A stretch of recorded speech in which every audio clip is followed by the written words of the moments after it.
A $7,500 swing set, 3 patio umbrellas for $1,000 a piece. You will not believe some of the luxuries the Prime Minister is treating himself to with your money at his already taxpayer-funded lake resort.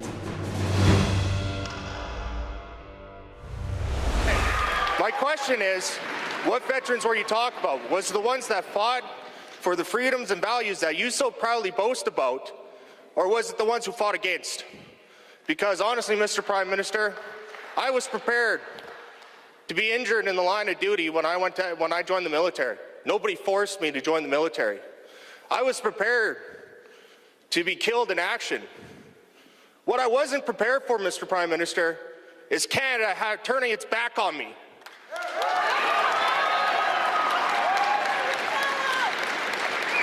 So which veteran was it that you were talking about? Thank you, sir. Thank you for your passion and your strength and being here today to share this justifiable frustration and anger with me and with all of us here.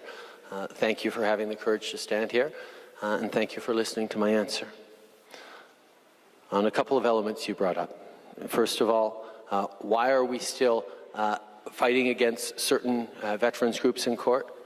Because they're asking for more than we are able to give right now.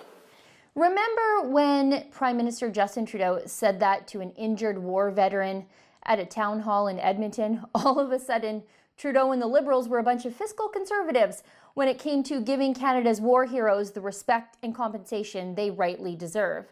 The Prime Minister still remains committed to fighting our veterans in court over their pensions. But for Trudeau himself, oh, no expense can be spared. And we're on the hook for every last penny of it. The Prime Minister's summer getaway, Harrington Lake, is about 30 minutes northwest of Parliament Hill. And it's been getting some very, very expensive and frankly opulent improvements done to it. And don't get me wrong, some of these upgrades, yeah, they're necessary. They're overdue. They're the result of the general upkeep on a residence that the government has owned for the Prime Minister since 1951. I'm fine with maintaining the property and maintaining the value of the property, but some of these costs are insane. Let's go through some of the more ridiculous ones together, shall we? The Prime Minister initially demanded a sauna for himself to be surrounded by a brand new deck for a cost of $65,000. Thankfully, that idea was scrapped and the Prime Minister bought himself a sauna, which he will probably take with him when he goes, but he did charge nearly $4,500 to the taxpayer to provide electrical service to the sauna. In some instances, you can rewire a whole house for that much. Besides, why does this environmentalist Prime Minister have one of these energy sucker saunas in the first place? Why doesn't he just save the planet and have a hot bath half full once in a while? Then the taxpayer paid $3,000 for 3 patio umbrellas for His Royal Highness Justin. Look, I don't want the Prime Minister sitting under a Coors Light garage sale patio umbrella either, but $1,000 a piece? We can pay someone to stand over Justin Trudeau with an umbrella for the few days a year that he's actually at the residence for under $1,000, I'm sure. And then there's the nickel and diming stuff that really annoys me as a parent because I pay for all my child's own recreational things, and Justin Trudeau took away my tax credit for it. Harrington Lake is a lake property. That's fine. Have a boat there. Have a boat dock. Keep them upgraded, sure. And boy, though, did they ever. The National Capital Commission replaced a deck and a floating dock for $12,000 each. But then the Trudeaus had the state buy them a new canoe, 2 kayaks, and 2 paddle boards. They're millionaires. Buy your own damn paddle boards. But here's the one, though, that really bothers me. The taxpayers paid $7,500 to install what is described as a swing set at Harrington Lake for the Trudeau kids. Is this thing made of gold? Because I looked at some really amazing sets at Lowe's and Walmart for around $1,900. I just have, like normal peasant kids, though. What kind of atrocious labor costs were associated in installing the swing set? Did they have to apply that gender-based analysis plus thing that Catherine McKenna insists now has to be applied to every government project from here on out?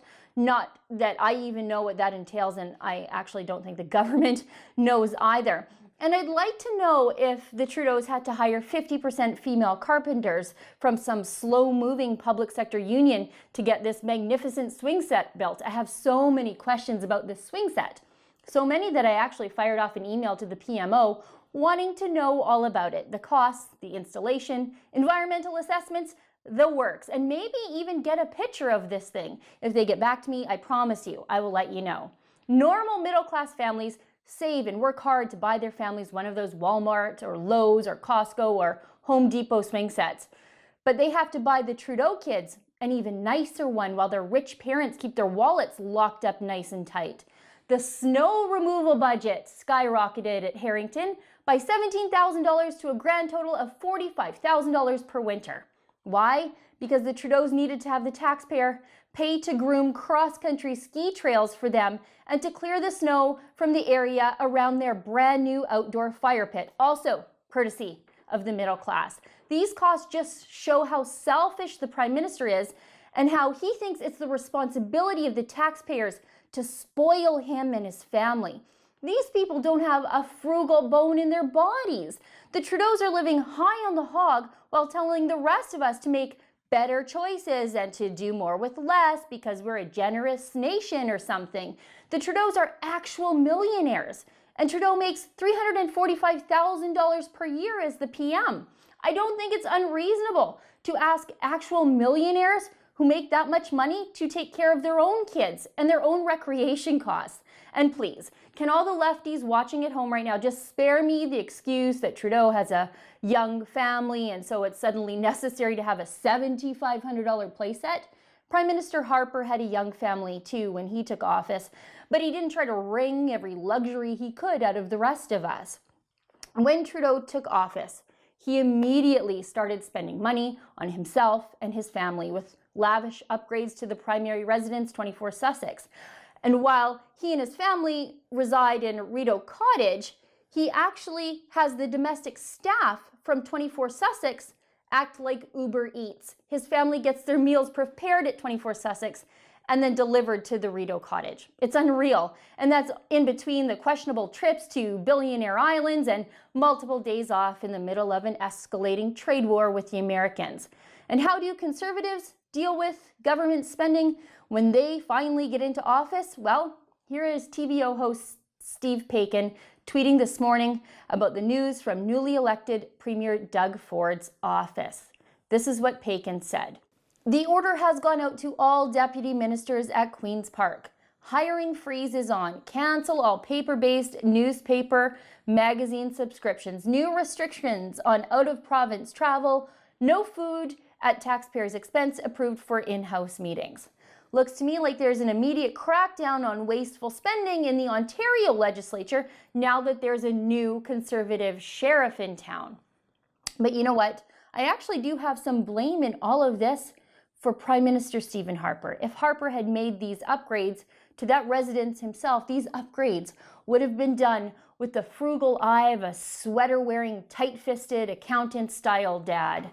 Instead, they're being done through the lens of a party boy who fancies himself to be some sort of prince, with exactly the same level of fiscal restraint you'd expect from someone like that.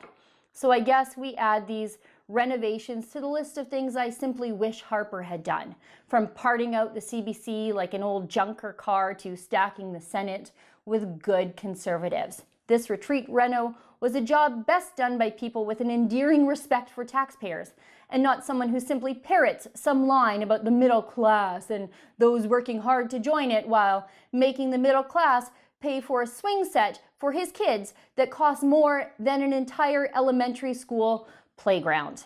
For the Rebel.media, I'm Sheila Gunn Reid. Did you know that I have a brand new book out about David Suzuki? It's called The Case Against David Suzuki, an unauthorized biography, and it will always be free to you at suzukibook.com. But if you want to help me stay at the top of the Amazon charts, you can buy a copy there. It's only $2.57 for a digital download of my book, The Case Against David Suzuki, an unauthorized biography.